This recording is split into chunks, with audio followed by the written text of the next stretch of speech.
Hey guys, welcome back to Taerk's Kitchen. Today we're going to dive into the world of bread, but not just any bread. I'm talking about the fluffiest and milkiest Hokkaido milk bread. The first thing we have to do is make a tangzong, basically a thick gelatinous-like slurry that will give us the fluffiest bread in the world. Let gelatinous-like slurry sink in for a second, and then turn your pot on to medium heat and add in 20 grams of bread flour or all-purpose flour, 30 grams of water, and 60 grams of whole milk.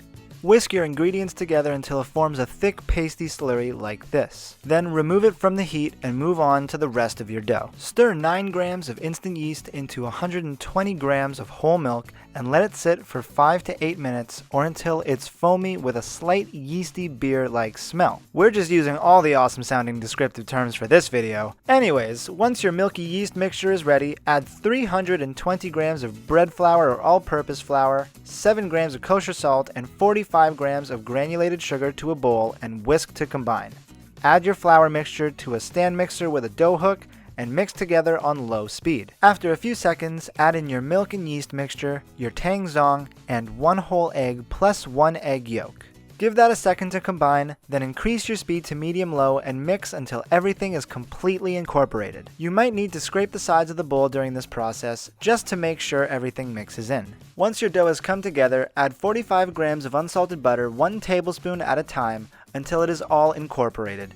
Don't add another tablespoon of butter until the previous one you added has been fully incorporated into the dough. Once all of your butter has fully incorporated, continue to knead your dough on medium-low speed for 5 to 8 minutes or until it's nice and smooth and pulling away from the bowl. While your dough is kneading, lightly grease a large bowl with a neutral oil. This will prevent it from sticking while it's rising. Now take your dough out of your mixing bowl and fold every corner into the center to create a ball. Or, just drum on it like I do. Then turn your dough over and roll it around in a circular motion, seam side down to close the seam. Once it's in a nice ball shape, place it in your greased bowl seam side down. Cover your bowl with plastic wrap and place it in a warm place for 1 to 1.5 hours or until it doubles in size. A closed oven with the light on is a great spot for this. Once your dough has doubled in size, knock some sense into it because its ego has gotten way too big and turn out onto a lightly floured work surface. Then cut and weigh your dough into 90-gram pieces. To shape your dough, take a piece and fold each corner into the center. Now flip your dough over and roll in a circular motion to create tension until you get a tight ball. While you roll your balls, start with your hand in a relatively flat position and gradually bring your fingers in towards your palm to create the perfect ball shape.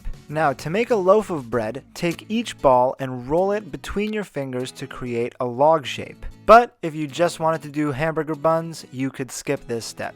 Rinse and repeat until you've gone through all of your dough, and then lightly grease a bread pan with a neutral oil and place your dough logs into it. It's okay if they're touching. They will all bake into each other in the oven. Cover your bread pan with plastic wrap and leave at room temperature to rise for 1 to 2 hours or again until doubled in size. If you decided to go with the hamburger bun route, place them on a parchment-lined baking sheet and cover with a damp cloth and let rise with your Hokkaido loaf. Once your dough has doubled in size, whisk together 1 whole egg with a splash of whole milk to create an egg wash and gently brush your wash all over the top of your dough.